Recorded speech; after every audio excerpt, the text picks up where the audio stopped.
특별한 시간 갖도록 하겠습니다. 우리 오준혁 전사님 나오셔서 소개하며 간증하는 시간을 좀 갖도록 하겠습니다. 예. 제가 잘 떨지 않는 스타일인데 막상 서니까 너무 떨립니다. 그래서 실수하더라도 너구리 봐주시고 이쁘게 봐주시고요. 제가 시간 관계상 이 문서를 조금 보고 하도록 하겠습니다.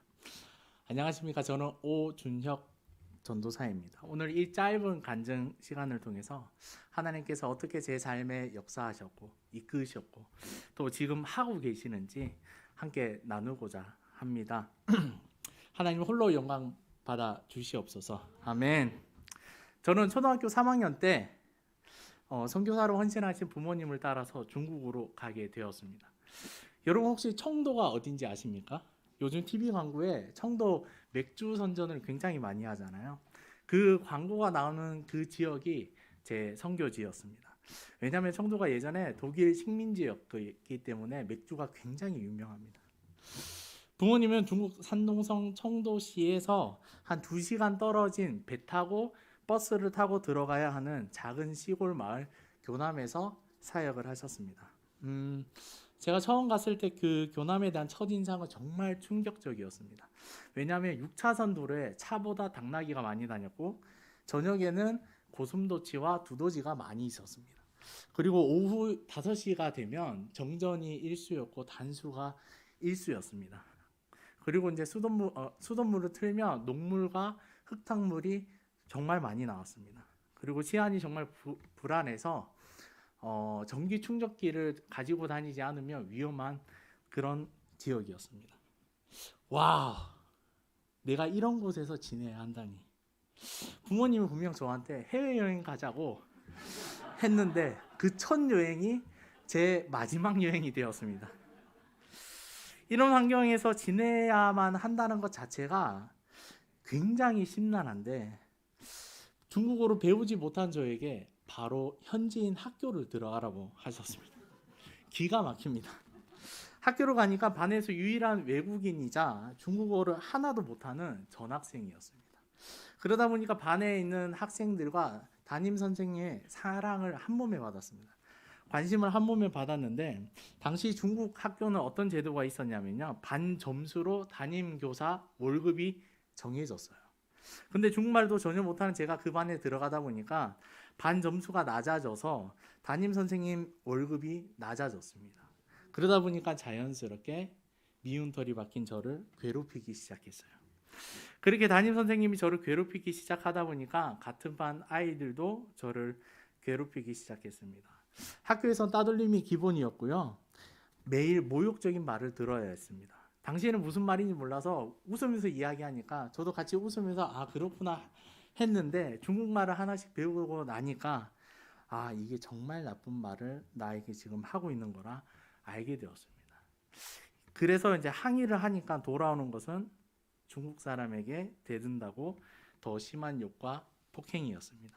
수업 시간에는 뒤에 앉아 있는 친구가 컴퍼스 아시죠? 그 원 그리는 컴퍼스로 등을 계속 찔렀습니다. 가만히 앉아 있는데 책으로 머리를 계속 내려쳤습니다. 이런 일들은 일상이었어요. 쉬는 시간마다 그 중국의 재래식 화장실에 끌려가서 구타를 당했습니다. 집으로 돌아가는 길에도 구타를 당했어요. 그러나 어린 이 마음에 부모님께 이 사실을 말씀드리지 못했습니다. 선교 사역으로 바쁘신 부모님에게 걱정을 끼쳐드리고 싶진 않았어요. 그래서 스스로 참고 버티는 것이 부모님을 돕는 방법이라고 착각했습니다. 그러던 어느 날 제가 학교를 마치고 집에 돌아오는 길에 한 친구에게 얼굴이 정말 심하게 맞아서 코피가 철철 흘린 채로 집에 들어가게 되었습니다. 저는 부모님이 속상하실까봐 그냥 친구랑 서로 싸웠다라고 했습니다. 그랬더니 이야기를 들으시는 부모님이 저보다 그 친구를 걱정하시면서 이렇게 이야기해 주시는 거예요. 우리는 믿는 사람이기 때문에 먼저 용서해야 된다. 그리고 우리가 사랑으로 그 친구들을 더 섬겨야 된다라고 말씀해 주셨어요. 그때 저는 그런 부모님을 이해하지 못했습니다. 나는 지금 이 중국인 친구들 때문에 괴롭힘 당하고 맞고 다니는데 이런 친구들을 그럼에도 사랑해야 한다니 그동안 참아온 제 감정들이 상처가 되고 그 상처가 분노로 변하게 되었습니다. 나는 왜 이렇게 살아야 되지? 나는 왜 이렇게 맨날 무시받고 살아야 되지? 나는 왜 이렇게 욕먹으면서 살아야 되지? 나는 왜 왕따를 당해야 하는 걸까? 정말 학교가 가기 싫었고 무서웠습니다. 그러던 중 아버지가 선교를 하시다가 추방을 당했어요. 그때 속으로 너무 기뻤어요. 아버지의 추방으로 인해서, 왜냐하면 아버지의 추방으로 인해서 더 이상 제가 중국 현지 학교를 다닐 수 없기 때문이었습니다. 그리고 이게 새롭게 만들어진 한국 학교를, 그때 당시에 청도에 한국 사람이 굉장히 많았거든요. 그 한국 학교를 다니게 되었습니다. 저는 중국 학교에서 받은 상처들이 중국 학교를 다니지 않는다면 더 이상 일어나지도 않을 것이고 그 문제들이 해결될 것이라고 생각하고 기대했습니다. 같은 한국 사람들은 다를 것이라는 기대감으로 새로운 학교 생활을 기대했습니다. 그런데 현실은 달랐어요. 같은 한국 학생들 안에서도 저를 무시와 차별의 대상으로 여겼습니다. 왜냐하면 초등학교 고학년 과정과 그 다음에 중학교 1학년 과정을 중국 학교에서 보내다 보니까 저는 한국인이기엔 너무 중국인 같고 이도 저도 아닌 친구였기에 적응하기가 힘들었습니다. 또 재정적인 어려움으로 또래 친구들이 다 가지고 있는, 다 하고 다니는 것들을 전혀 할 수 없었기 때문에 그 무리와 속해 있지 못했습니다. 그러다 보니까 친구들이 이렇게 표현했어요. 거지 같은 아이. 한국인도 아니면서 왜 여기 있는 거지? 저는 또 다시 상처를 받고 이 생활을 계속해야 하나 생각하다 보니까 너무 화가 났어요. 그리고 이 화는 분노가 되어서 그동안 억눌렀던 감정들이 막 쏟아져 나오면서 부모님과 하나님에 대해서 원망하기 시작했습니다. 내 의지로 내가 원해서 이 나라에 온 거야 아닌데 나는 왜 이 아픔을 겪어야 되는 거지? 이게 다 나를 데리고 온 부모님과 그 부모님을 보낸 하나님 때문이야 라고 생각하며 마음의 분노가 생각에서 말에서 행동으로 표출되었습니다. 더 이상 부모님을 이해하고 싶지 않았어요. 하나님 정말 존재하시는가 의심이 들었습니다. 만약 계시다면 왜 내가 이런 일을 당하고 있어야 되는가 따지고 싶었어요. 이제 내 인생 그냥 내 마음대로 살기로 다짐하고 결단했습니다. 그리고 그 길로 나쁜 친구들과 어울리면서 내 욕심대로 내 하고 싶은 대로 하면서 담배, 술, 폭력, 마약, 나쁜 짓을 하면서 중고등학교 시절을 보냈습니다. 특히 부모님을 향한 분노가 너무나도 커서 부모님께 절대 해선 안 될 짓들도 했습니다. 모든 사람들이 저를 포기했어요. 매일이 전쟁 같았습니다. 매일 부모님과 싸웠어요. 삶의 목적도 방향도 희망도 잃어버리고 정처 없이 방황했습니다. 그러나 여러분, 그러나가 굉장히 중요합니다. 우리 신실하신 하나님은 저를 절대 포기하지 않으셨더라고요. 제가 고등학교 2학년 때 타이로 한 수련회에 참여하게 되었습니다. 근데 그때 하나님이 저를 만나주셨어요. 수련회 마지막 날까지 방황했던 저는 뒤에서 예배를 드리는 게 아니라 쳐다보고 있었어요. 어떻게 하나? 잘하고 있네. 이렇게 쳐다보고 있었어요. 그런데 그렇게 방관하고 있는 저에게 갑자기 하나님이 찾아오셨어요. 제 깊은 마음속에 준혁아, 너는 내 아들이야.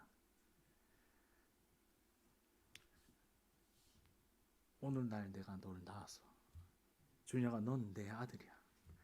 내가 가장 너를 사랑한다 말씀해 주셨어요. 그때 저도 이게 누가 나한테 이렇게 이야기하는 거지? 하고 막 주변을 막 둘러보는데 막 기도의 중이었거든요. 그때 알았어요. 이게 사람의 음성이 아니구나. 저도 모르게 눈에서 눈물이 벌컥 쏟아졌어요. 내가 그동안 간절히 찾던 하나님이 나에게 지금 말씀해주고 계시잖아요. 그 자리에서 엎드렸습니다. 그날 하나님께서는 저를 위로해 주시고 상한 마음을 회복시켜 주셨어요. 부모님을 용서하게 하시고 이해하게 하셨어요. 또 저의 좋지 못한 행동들을 전부 끊게 하시고 왜 부모님을, 왜 우리 가정을, 왜 나를, 이 나라, 이 지역, 중국으로 이끄셨고 이런 삶의 어려움들 그리고 고난과 시련을 겪게 하셨는지 깨닫게 해주셨습니다. 그리고 제 입술로 고백하게 하셨어요. 하나님, 저는 지금까지 제 인생 제 마음대로 살았어요. 그러나 이제 더 이상 이렇게 살기 싫습니다. 하나님, 제 주인 되시니까 이제 내 인생 하나님께 맡겨드릴게요. 내 인생 책임져 주세요. 이제 주님을 위해서 살아갈게요.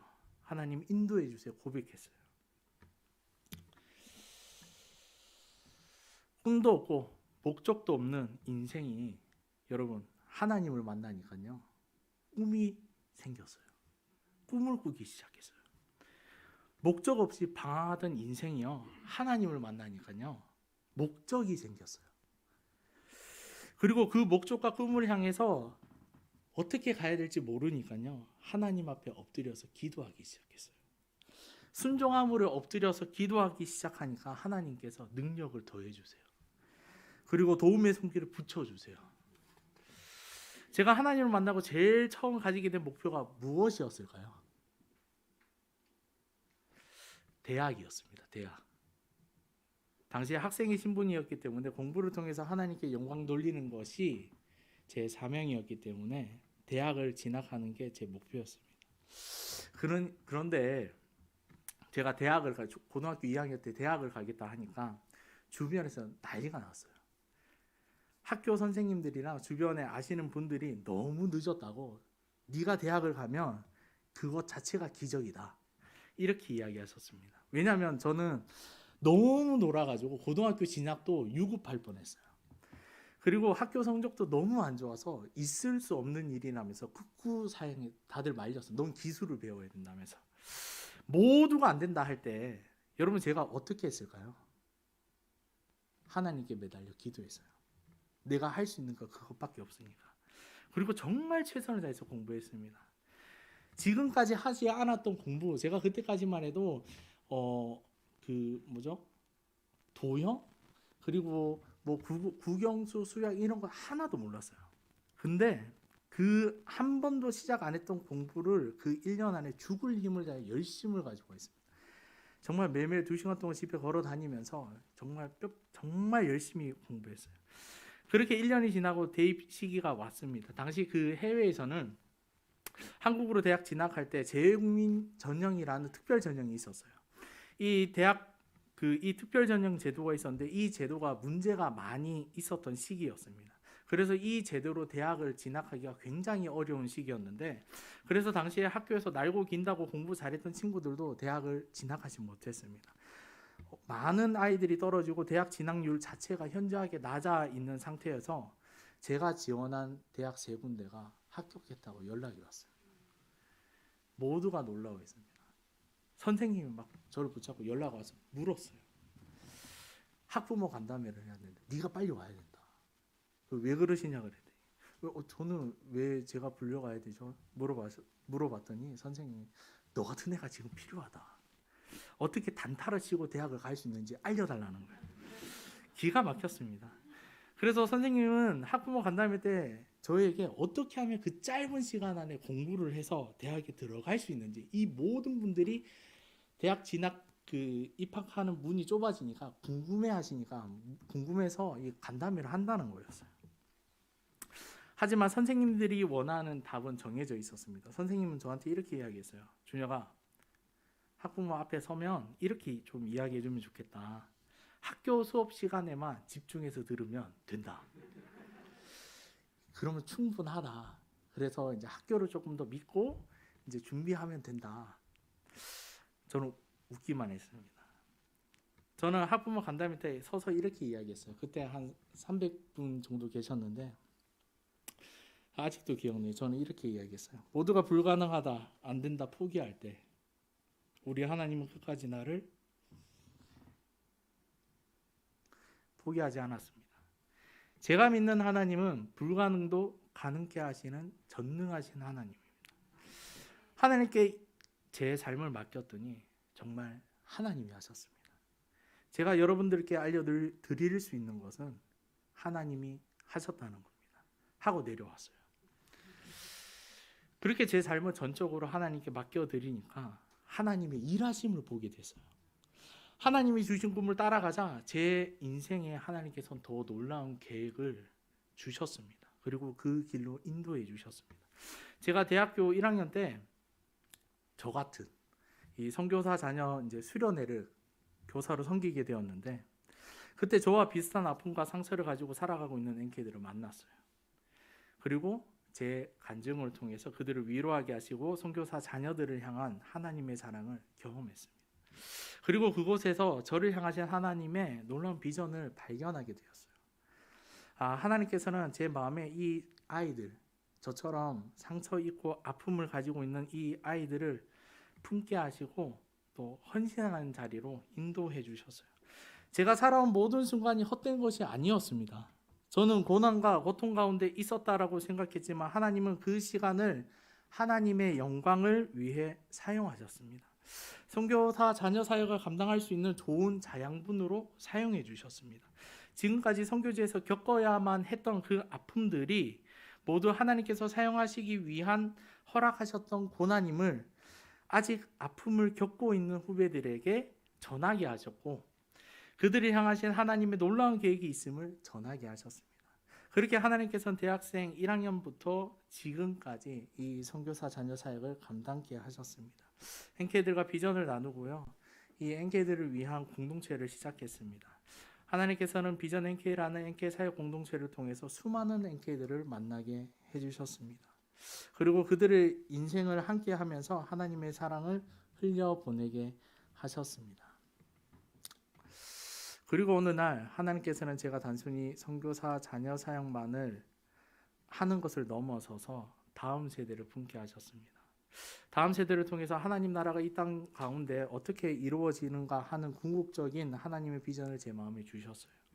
하나님은 중국에서의 어려운 시간을 통해서 훈련시키셨고, 선교사 자녀 사역을 통한 한 영혼 한 영혼이 천하보다 귀하다는, 또 소중하다는 것을 깨닫게 해주셨습니다. 그리고 그 훈련과 인도하심을 지나 올해 이곳 여러분들이 계시는 빛이 있는 교회로 인도해 주셨어요. 하나님은 저를 이곳에 인도하신 목적이 분명히 있을 줄 믿습니다. 다음 세대를 품고 나아가고자 할 때 중고등부를 만나게 하신 것도 하나님의 놀라운 섭리인 줄 믿습니다. 이곳에서 하나님께서 저를 어떻게 훈련시키시고 인도하실지 저는 너무나도 기대됩니다.